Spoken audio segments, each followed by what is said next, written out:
¿Qué tan generosos somos los mexicanos? ¿Qué tanto donamos a quienes menos tienen o a las organizaciones que se dedican a ayudar a los que menos tienen?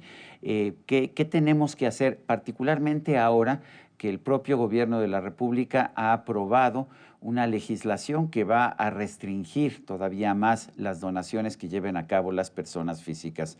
Bueno, yo quiero agradecerle a Pilar Parás. Ella es presidenta del Consejo Directivo del Centro Mexicano para la Filantropía, que haya aceptado conversar conmigo precisamente sobre este tema, la filantropía, y sobre el tema de cómo donamos los mexicanos. En primer lugar, Pilar Parás, gracias por estar con nosotros. En segundo, ¿qué tanto donamos los mexicanos? ¿Qué tanto nos comparamos con quienes donan en otros países del mundo? Hola, Sergio, muchas gracias por este espacio para poder hablar de esto que sí nos preocupa muchísimo. Esta ley que aprobaron sí pone en riesgo a muchas organizaciones en nuestro país y aunque comparado con otros países los montos de donativos no son tan grandes, sí hemos avanzado mucho en los últimos años en promover la filantropía y la generosidad de muchas personas. Para decirte algunos datos, en el informe de transparencia se puede ver que por personas físicas en el 2020 se donaron alrededor de 10.600 millones Ujú. y de personas morales serían como 33.000.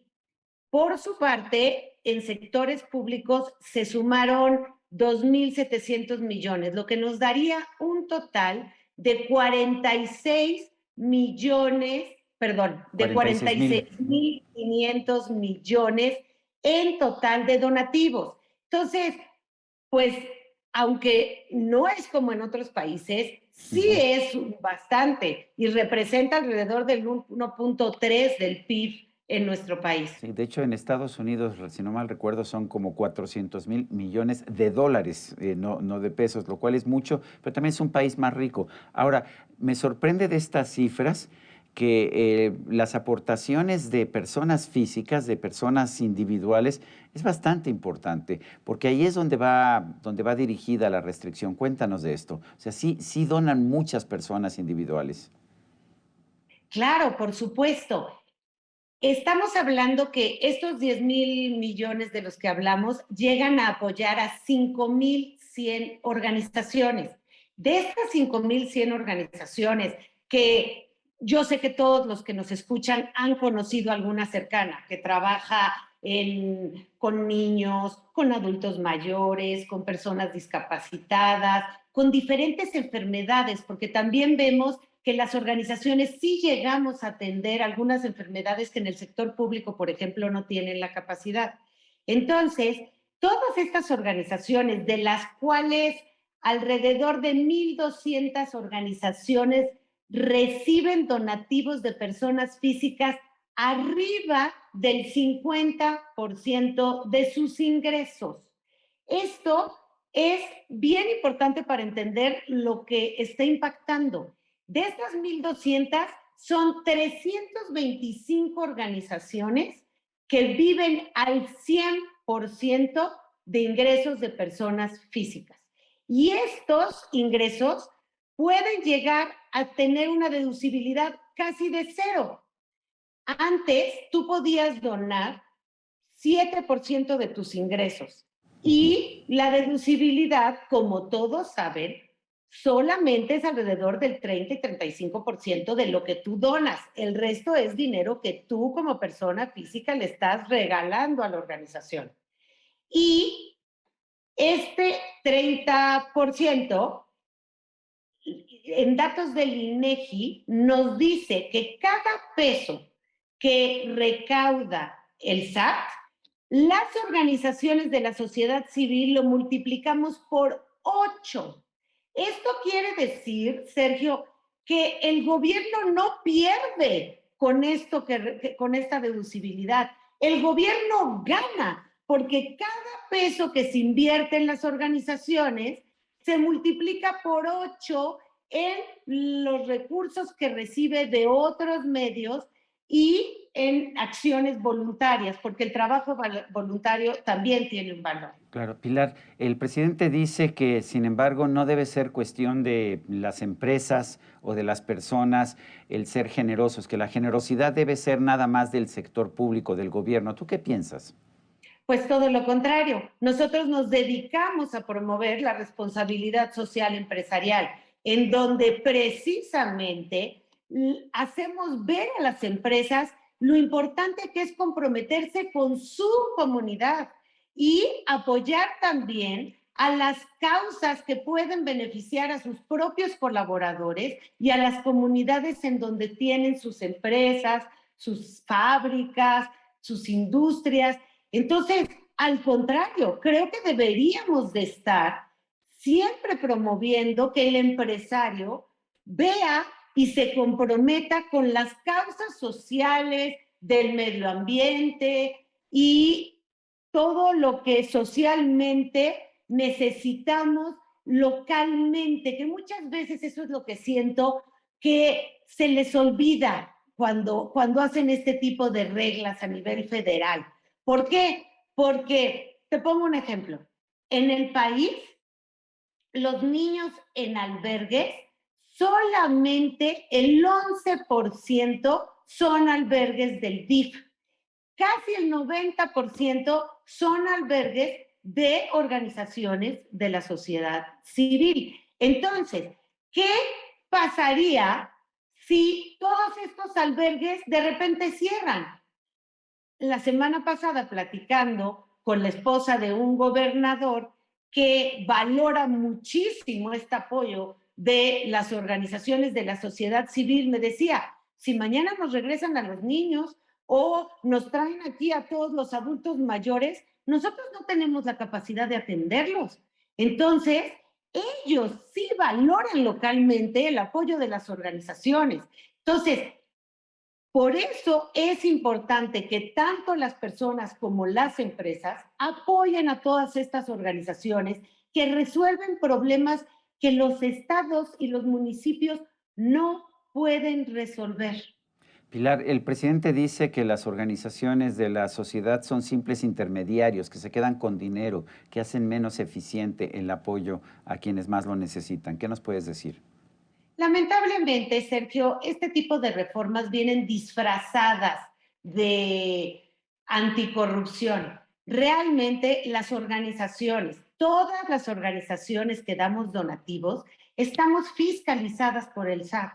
Todas las organizaciones tenemos que reportar cada peso que recibimos y cada peso que gastamos en el portal de transparencia para poder seguir teniendo esta autorización.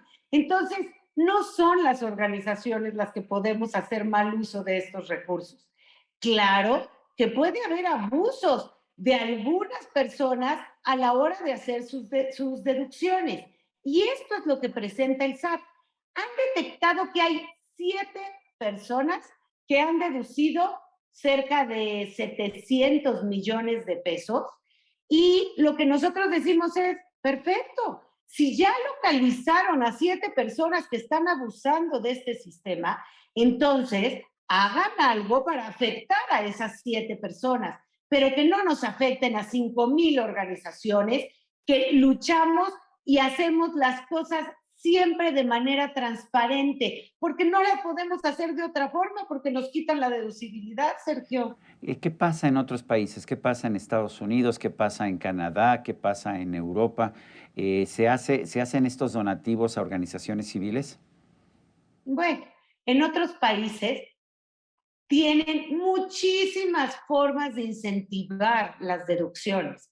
Al contrario que aquí, hay mucho fomento de las organizaciones de la sociedad civil. Bueno, gran muestra hay que en nuestro país, si contamos a todas las que tienen CLUNY, son 46,000 organizaciones. Si nos comparamos con Estados Unidos, que tiene 1,500,000 de charities, pues estamos muy lejos de tener realmente una sociedad civil atendiendo todos los problemas que nos afectan a la sociedad. Entonces, los gobiernos de otros países, al contrario, Sergio, fomentan que cada vez más haya más organizaciones que promuevan que la gente done, que la gente se acerque y done no solo su dinero, sino también su tiempo, su talento, promoviendo el voluntariado. Por ejemplo, en otros países a los voluntarios les hacen deducible su gasolina, sus gastos que hacen para poder ir a la organización o ir a las comunidades a trabajar, construyendo casas, apoyando de diferentes maneras. Aquí no hay nada de incentivos para los voluntarios. Si tú pudieras hablar con el presidente de la República o con los legisladores que han modificado las reglas existentes en materia de deducibilidad de las aportaciones, de las donaciones, ¿qué les dirías?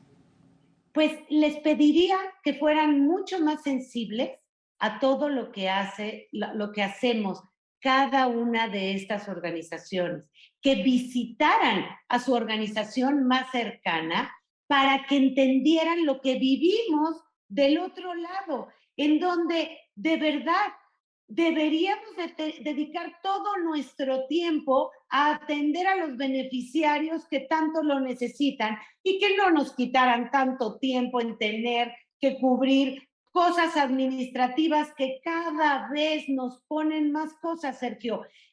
Hay una nueva propuesta de ley en donde para la ley de antilavado las organizaciones vamos a tener que hacer capacitaciones, auditorías. ¿Tú crees que una organización chiquitita que atiende comunidades indígenas en Ocosingo, Chiapas, puede ponerse a hacer una auditoría para ver de dónde vienen los ingresos, que recibe muy pocos ingresos? Pues claro que no. Y ya el SAT tiene la información de cada uno de nuestros donativos que vienen con el RFC y puede darle seguimiento. Entonces, es labor de las autoridades darle seguimiento a todos estos donativos. No es labor de nosotros estar haciendo su trabajo. ¿Qué te llevó a ti a vincularte al mundo de la filantropía? ¿Querías ganar dinero o qué querías hacer? Ay, mira, es bien interesante porque yo empecé desde la universidad yendo a Ixtapalapa, en donde había una organización que trabajaba con secretarias y hacías de cuenta panaderías donde trabajaban muchachos, etcétera. Y yo en la escuela de secretarias me di cuenta que llegaban las chicas de 15 años sin saber bien leer, escribir, con un nivel de matemáticas de tercero de primaria, y pues nosotros queríamos enseñarles inglés, les queríamos enseñar muchas cosas y nos dimos cuenta que no, que teníamos que regresar a cubrir muchos huecos que en las escuelas públicas no estaban teniendo, Sergio. Y es por eso que hace muchos años yo, junto con otros matrimonios, fundamos una organización que se llama Proeducación y trabajamos en las escuelas públicas. Esto es lo más simpático. Realmente el trabajo que hacemos en esta organización es apoyar a lo que ya hace el gobierno. ¿Por qué? Porque ahí están muchos recursos invertidos que nosotros valoramos. Ya están las escuelas, ya están las familias, ya están los maestros, ya están los chicos que van todos los días. Y nosotros lo que vimos es, podemos poner recursos extras para que tengan una biblioteca, para que tengan un aula de cómputo, para que puedan prepararse mejor los maestros, para que los padres de familia también tengan una escuela de padres. Y entonces, en corresponsabilidad, nosotros como sociedad civil y el gobierno con las escuelas públicas, lograr que estos chicos a los 15 años tengan una calidad de educación.